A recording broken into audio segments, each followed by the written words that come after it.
ಸೇತುವೆ ವಿಚಾರವಾಗಿ ಸಾಕಷ್ಟು ಸಿಎಂ ಅವರು ಸಹ ಹೇಳಿಕೆ ನೀಡಿದ್ರು. ಕೇಂದ್ರ ನನಗೆ ಪ್ರೋಟೋಕಾಲ್ ಅನ್ನು ಮೇಂಟೈನ್ ಮಾಡಿಲ್ಲ, ಯಾರು ಸರಿ ಕರೆದಿಲ್ಲ ನಮ್ಗೆ.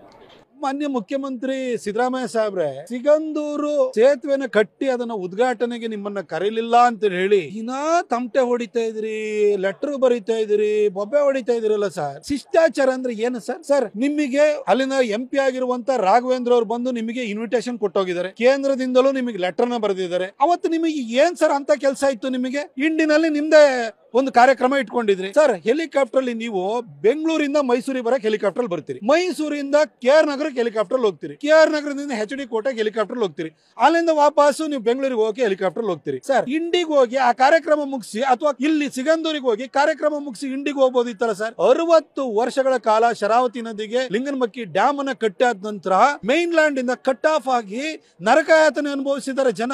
ಆ ಜನರ ಮುಖದಲ್ಲಿ ಒಂದು ಖುಷಿನ ಕೊಡಬೇಕು, ಅವ್ರಿಗೆ ಒಂದು ಸಂಪರ್ಕ ಸೇತುನ ಕೊಡಬೇಕು ಅಂತ ಯಡಿಯೂರಪ್ಪ ಸಾಹೇಬರು ಸತತ ಪ್ರಯತ್ನವನ್ನು ಮಾಡಿ 400 ಚಿಲ್ಲರೆ ಕೋಟಿ ರೂಪಾಯಿ ಕೇಂದ್ರ ಸರ್ಕಾರದ ಅನುದಾನವನ್ನು ತಂದು ಆ ಸೇತುವೆನ ಕಟ್ಟಿಸಿದ್ರು. ಹಾಗೆ ರಾಘವೇಂದ್ರ ಅವರು ಅದರ ಪರಿಶ್ರಮವನ್ನು ಪಟ್ಟು ಅದ್ರ ಕಂಪ್ಲೀಟ್ ಮಾಡೋಂಗ್ ಮಾಡಿದ್ರು. ಆ ಜನರ ಖುಷಿ 60 ವರ್ಷದ ನಂತರ ನರಕ ಯಾತನೆಗೆ ಮುಕ್ತಿ ಸಿಗ್ತಾ ಇದೆಯಲ್ಲ, ಆ ಜನರ ಮುಖದಲ್ಲಿ ಒಂದು ಖುಷಿ ಕಾಣಬೇಕು ಅಂತ ನಿಮ್ಗೆ ಅನಿಸ್ತಿಲ್ವಾ ಸರ್? ಸರ್, ಇಲ್ಲಿ ಮೈಸೂರಿಗೆ ಯಾವ್ದು ಬಿಗ್ ರೂಟಿಗೆ ಬರ್ತಿರಲ್ಲ ಸರ್, ನೀವು ಎಲ್ಲೆಲ್ಲಿಗೆ ಹೋಗ್ತೀರಿ? ನಿಮ್ಗೆ ಅಲ್ಲೊಂದು ಸಿಗಂದೂರಿಗೆ ಅಲ್ಲೊಂದು ತಾಯಿ ಆಶೀರ್ವಾದನೂ ಪಡ್ಕೊಳ್ಬಹುದು, ಆ ಜಾತ್ರೆನೂ ನೋಡ್ಬೋದಿತ್ತು, ಜನರ ಮುಖದಲ್ಲಿ ಖುಷಿನ ಕಾಣಬಹುದಿತ್ತು.